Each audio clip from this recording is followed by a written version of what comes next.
Bismillah, alhamdulillah, wassalatu wassalamu ala rasulillah wa ala alihi wa sahbihi wa man walah. Subhanaka la ilma lana illa ma 'allamtana innaka antal alimul hakim.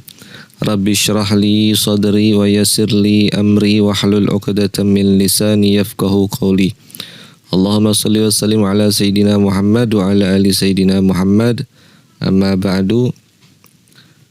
Puji syukur kehadirat Allah Subhanahu wa taala, salawat dan salam tercurah kepada junjungan baginda Nabi besar Muhammad sallallahu alaihi wasallam. Alhamdulillahirabbil alamin.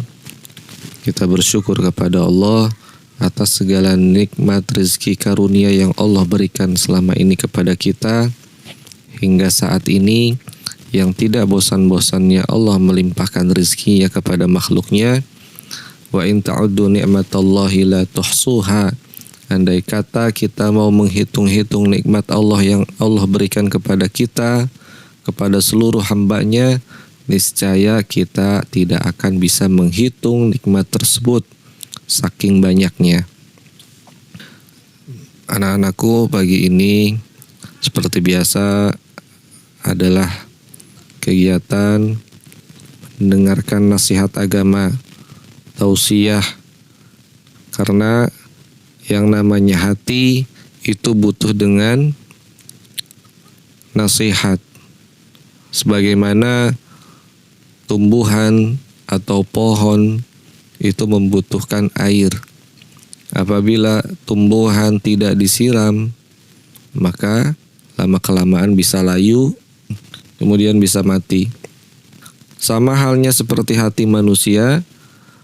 Apabila 3 hari tidak mendapatkan nasihat, maka hati tersebut lama-kelamaan akan menjadi keras dan membatu, lebih keras daripada batu.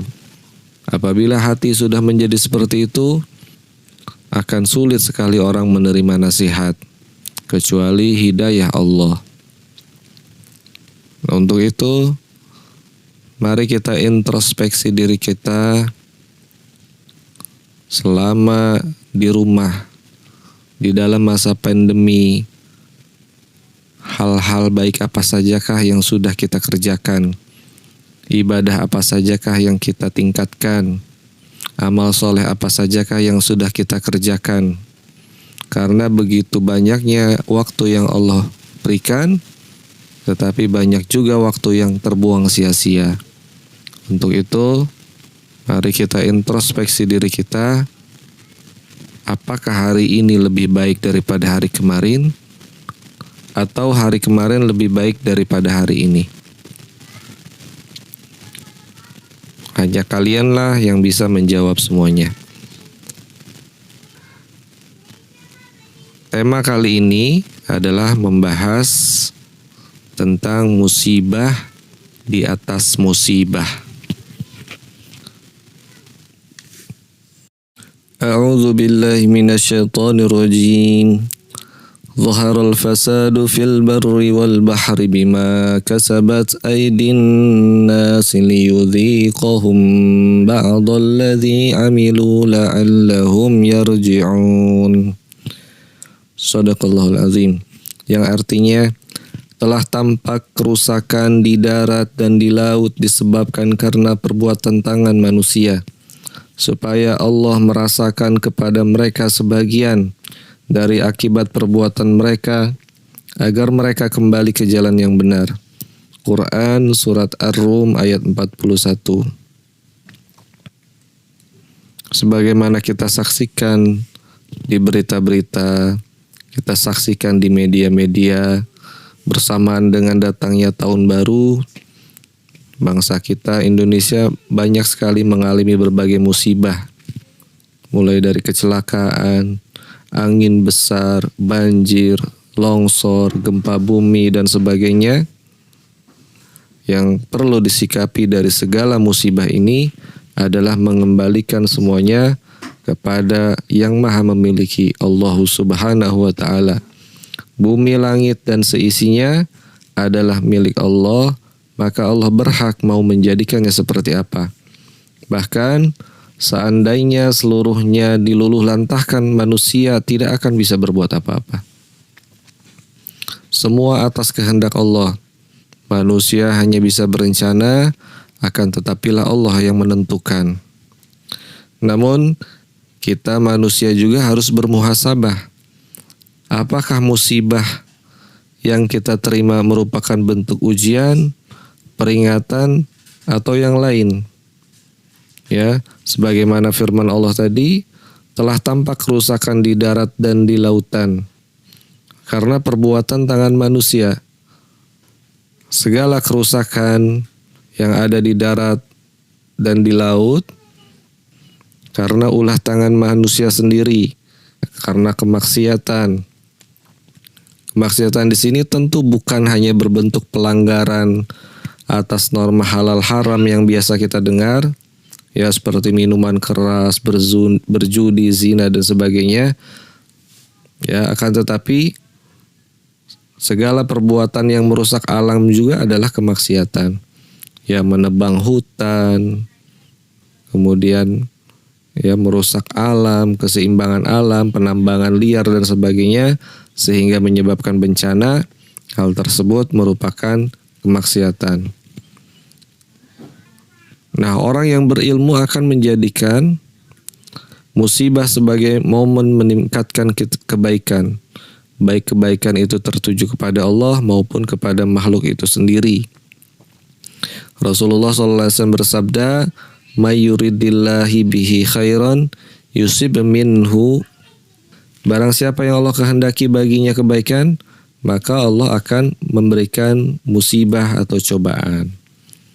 Nah, sekali lagi anak-anakku, ya kita saksikan berbagai macam musibah yang terjadi ya kepada saudara-saudara kita.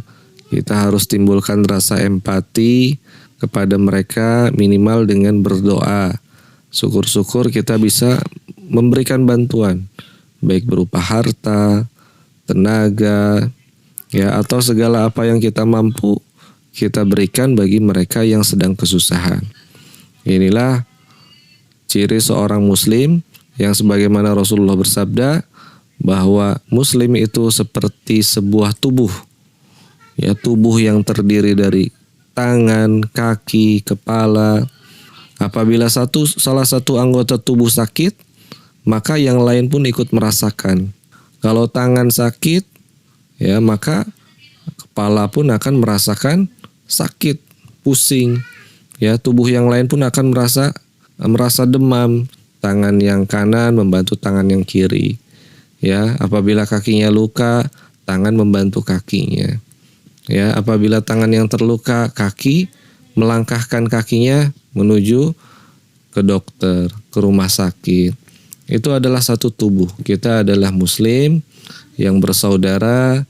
Apabila saudara kita ditimpa musibah, yuk kita doakan mereka yang tertimpa musibah.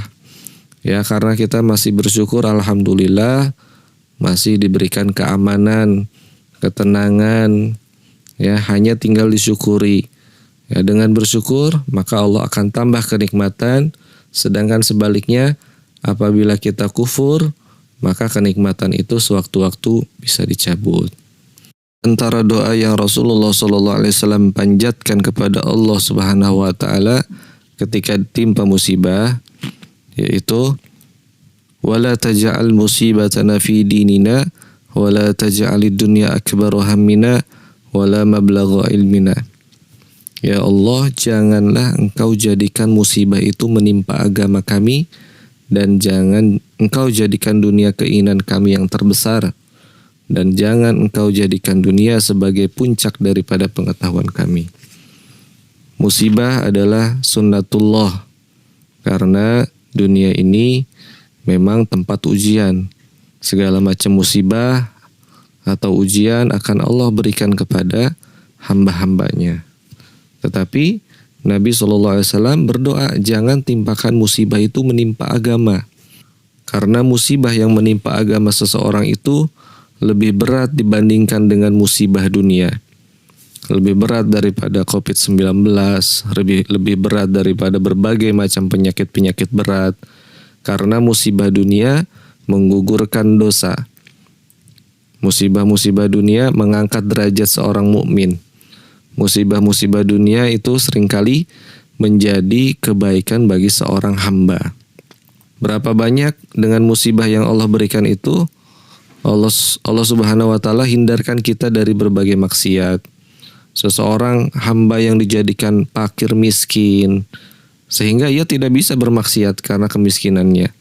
Nah, itu sebuah rahmat dari Allah.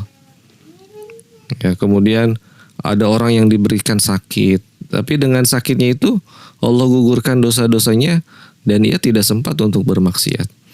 Ya, malah Allah angkat derajatnya dan Allah palingkan dia dari berbagai macam kemaksiatan.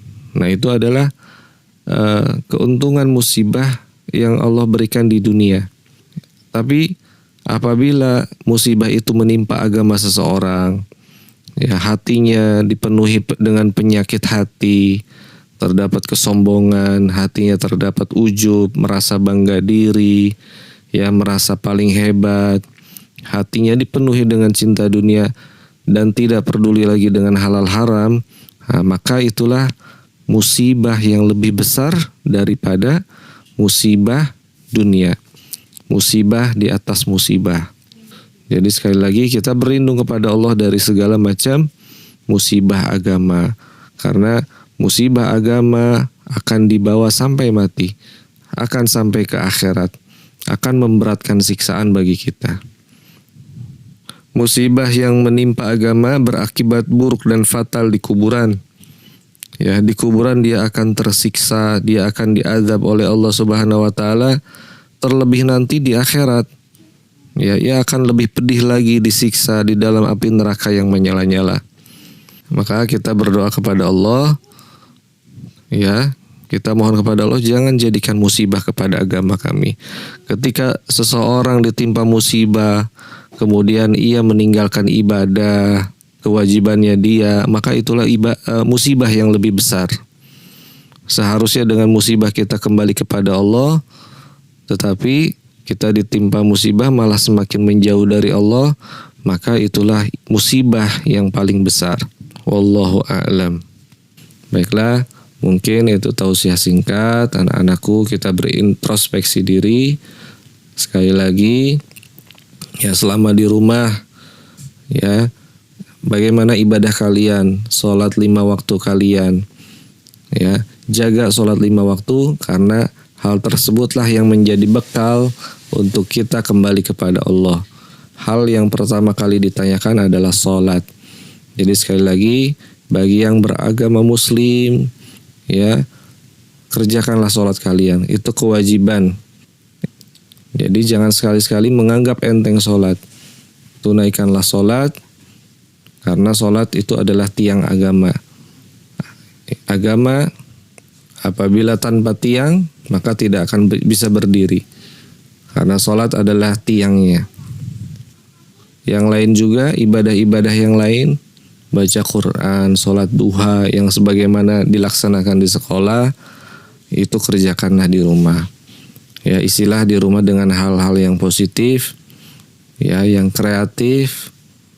Jadilah diri kalian sendiri, tingkatkan potensi kalian sendiri karena Bapak yakin kalian adalah orang-orang yang cerdas, orang-orang yang pintar, orang-orang yang bisa bermanfaat bagi orang lain. Karena sebaik-baik manusia adalah yang paling bermanfaat bagi orang lain. Bapak doakan kalian semoga menjadi orang-orang yang soleh, solehah, orang yang sukses. Ya, orang yang mendapat kebahagiaan dunia dan di akhirat. Dan semoga kita semua dan keluarga diberikan kesehatan oleh Allah, diberikan perlindungan, ya dijauhkan dari segala penyakit, dijauhkan dari segala musibah. Amin ya rabbal alamin. Billahi taufik wal hidayah. Bapak cukupkan sekian. Mohon maaf apabila ada kesalahan. Assalamualaikum warahmatullahi wabarakatuh.